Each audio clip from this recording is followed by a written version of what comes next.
Uma das questões que nos vem ao nosso coração, e nesses mais de 15 anos de projeto Rádio e TV Auxiliadora, uma das perguntas que mais me fazem, via e-mail, via WhatsApp, enfim, pelas redes sociais, é uma questão que também está envolvida a cada um de nós que aqui tem algum envolvimento com a missão Salvai Almas ou com os próprios cidadãos do infinito, né? É uma questão importante. As pessoas sempre perguntam e argumentam de várias formas do porquê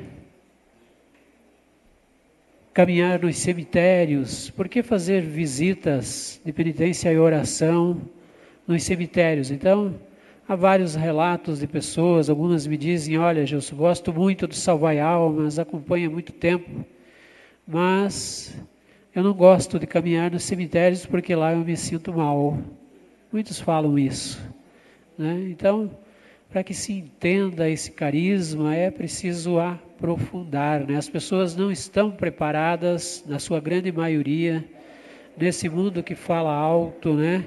Para nós, na realidade, o mundo não prepara as pessoas para a morte, né? Então as pessoas têm muito medo de morrer.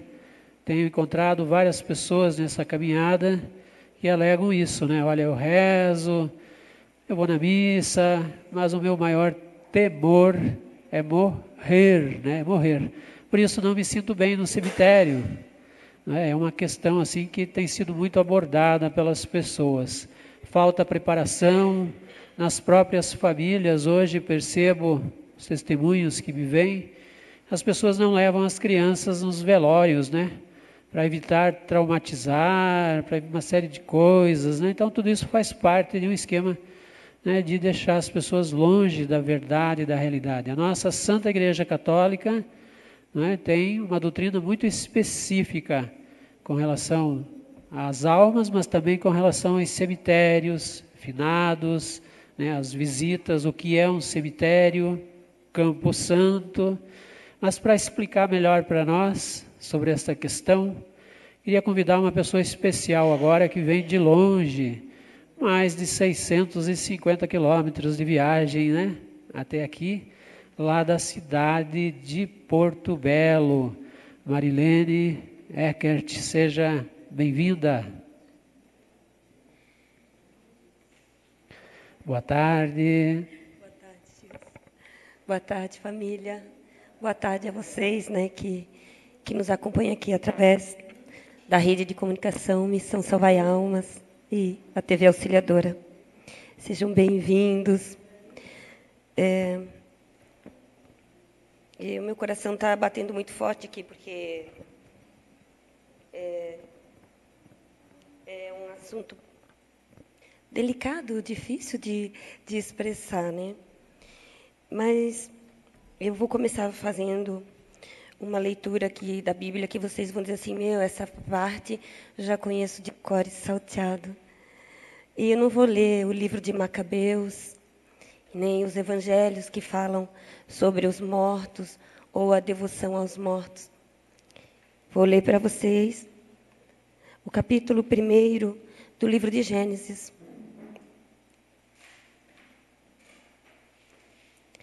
No princípio, Deus criou os céus e a terra. A terra estava informe e vazia. As trevas cobriam o abismo e o Espírito de Deus pairava sobre as águas.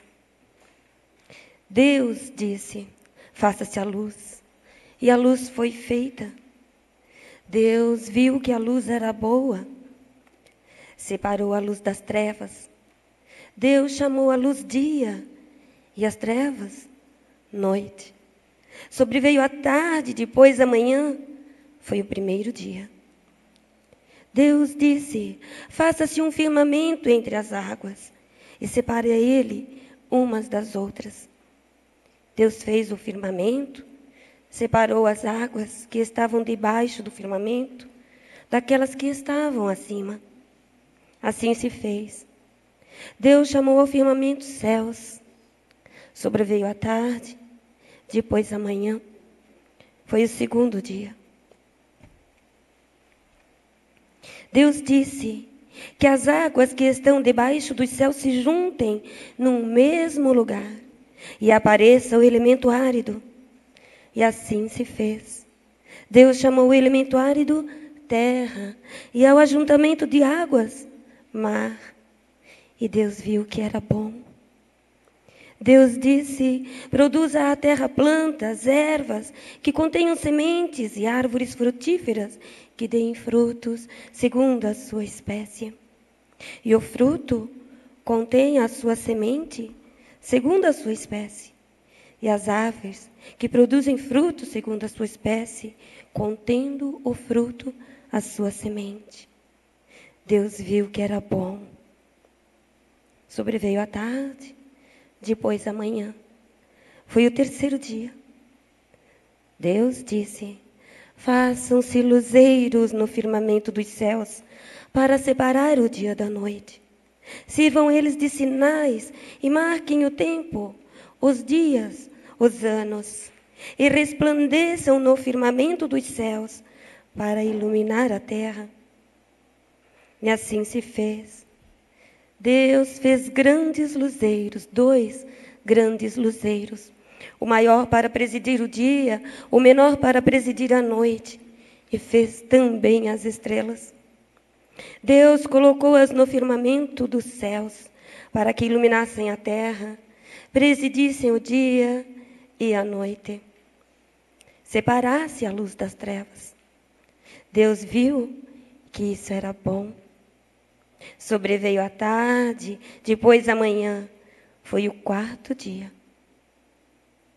Deus disse: polulem as águas de uma multidão de seres vivos e voem aves sobre a terra, debaixo do firmamento dos céus. Deus criou os monstros marinhos e toda a multidão de seres vivos que enchem as águas, segundo a sua espécie, e todas as aves, segundo a sua espécie. E Deus viu que era bom. E Deus abençoou: frutificai, disse ele, e multiplicai-vos, e enchei as águas do mar, e que as aves se multipliquem sobre a terra. Sobreveio a tarde, depois a manhã. Foi o 5º dia. Deus disse: produz a terra seres vivos segundo sua espécie, animais domésticos, répteis, animais selvagens, segundo a sua espécie. E assim se fez. Deus fez os animais selvagens segundo a sua espécie, os animais domésticos igualmente segundo a sua espécie. Da mesma forma, todos os animais que se arrastavam sobre a terra. Deus viu que isso era bom. Então Deus disse: façamos o homem à nossa imagem e semelhança. Façamos o homem à nossa imagem e semelhança. Que ele reine sobre os peixes do mar, sobre as aves do céu, sobre os animais domésticos e sobre toda a terra, sobre todos os répteis que se arrastam sobre a terra. E Deus criou o homem à sua imagem e semelhança. E o criou à imagem de Deus, criou o homem e a mulher. Deus os abençoou. Depois, no capítulo 2, lá no versículo 7, vai dizer: Deus formou, pois, o homem do barro da terra e inspirou-lhe neles, em sua narina, o sopro da vida, o espírito da vida, e o homem se tornou um ser vivente. Mas por que a Marilene escolheu o capítulo de Gênesis? Por que a Marilene não escolheu o livro de Macabeus, que vem falar justamente sobre os mortos e sobre a necessidade de fazer indulgências por eles, de rezar por eles, de fazer sacrifícios e oblações, de dar esmolas por eles? Porque este livro vocês já sabiam que seria escolhido, porque muitos pregadores iriam usar este livro.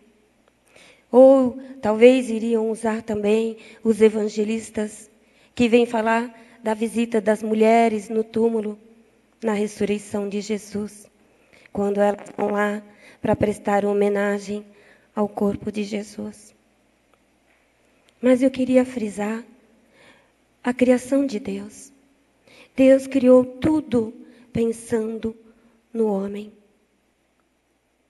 Tem uma parte na Bíblia, várias vezes se fala, antes que você, Igreja Católica, que diz sobre a existência do purgatório. Então nós vamos nos cemitérios, campos santos, onde lá encontramos as relíquias deste corpo criado à imagem de Deus. As relíquias que nós vemos nos cemitérios. E estamos indo lá não para prestar culto aos falecidos, mas para prestar culto a Deus. Prestar culto a Deus, que criou o homem e a mulher à sua imagem e semelhança. E ali temos, então, os restos mortais da criatura legítima de Deus, da criatura que Ele mais ama, da criatura que Ele mais sonhou. E ali sim, nos cemitérios, a gente se encontra então com as alminhas.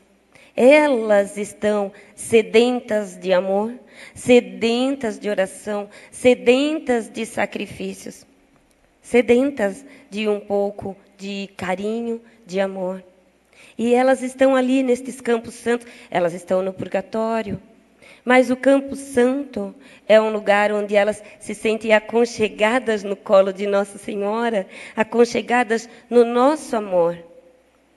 E as pessoas, como o Gilson estava falando, têm medo, acham que o salva-almas é meio louco, né? O salva-almas foi confundido por muito tempo com espiritismo, achando que nós, como salva-almas, evocamos os espíritos mortos. Não fizemos isso. Pelo contrário, a gente reza e a gente entrega muito amor a essas almas. Muitas pessoas entregam muito, muito, muito, muito de seu tempo pela salvação das almas. E algum tempo atrás, o pai dizia que as almas, quando encontram pessoas rezando a Ave Maria, que lembram de rezar por elas, elas vêm como crianças correndo para apanhar balas que são jogadas. E daí, eu nem lembro assim, nesta imagem, não vejo as crianças de hoje. Eu vejo as crianças dos meus antepassados, eu vejo as crianças da geração passada, que não tinha bala no mercado, pertinho de casa. Não tinha dinheiro para comprar bala.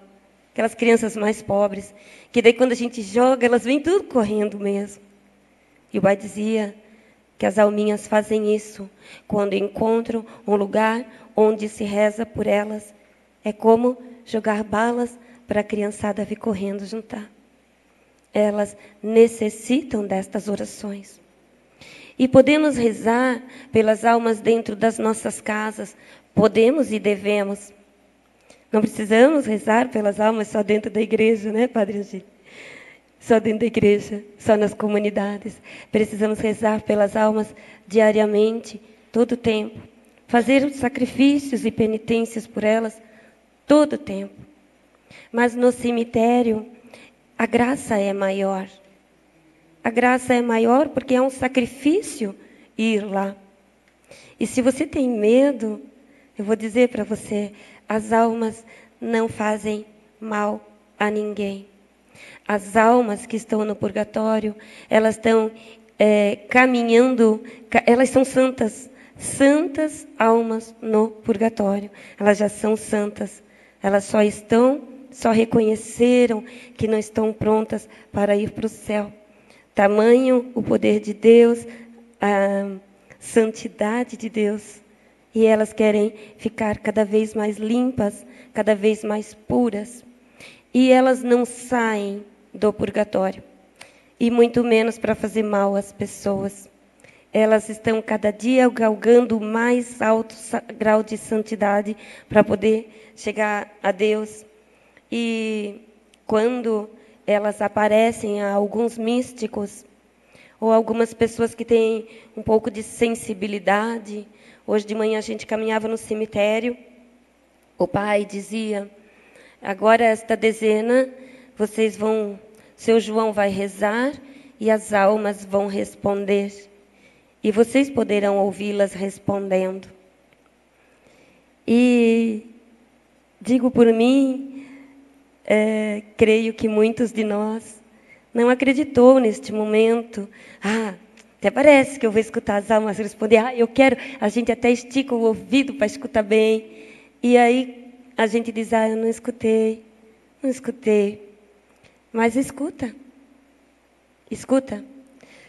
Só que as almas estão no purgatório. Elas são projetadas ao nosso raio de visão. Elas não querem sair de lá onde elas estão pagando suas penas, porque o tempo no purgatório é diferente do nosso. Um dia nosso aqui de vida pode valer 100 anos no purgatório. E aí elas vão sair de lá para vir aqui, para ter que depois voltar para mais tempo lá. Elas não querem. Elas querem pagar o quanto antes a dívida, para poder se aconchegar definitivamente nos braços de Deus, né? E elas choram também, choram de saudade do céu. Quando a alma, no momento da morte, ela se apresenta para Deus, ela vê o rosto de Deus e entende o quanto ela é pecadora. E então ela vai para o purgatório ou se perde eternamente. A grande maioria das almas vão para o purgatório. Uma imensidão de almas vão para o purgatório todos os dias. Uma pequena parte vai direto para o céu, uma pequeníssima parte vai direto para o céu. E algumas vão para o inferno, né? E porque eu digo algumas? Porque Deus é vencedor, que Deus é milagre, Deus é misericórdia. E Ele é o bem supremo e sabe cuidar de cada alma, de cada coração. Mas voltando, a alma olha para Deus naquele momento do primeiro julgamento, aquele momento que é aquele segundo da vida e da morte, o último segundo de vida, o último milésimo de segundo de vida. Ela vê o rosto de Deus. E aí, quando ela vai para o purgatório, ela sente saudade de Deus o tempo todo. E algumas almas, quando a pena é mínima de purgatório, elas ficam menos tempo no purgatório, mas elas sentem uma saudade infinita de Deus. Mas, volto a dizer, elas não saem do purgatório. São projetadas ao nosso raio de visão, como você hoje está me vendo aí na sua casa. Amém?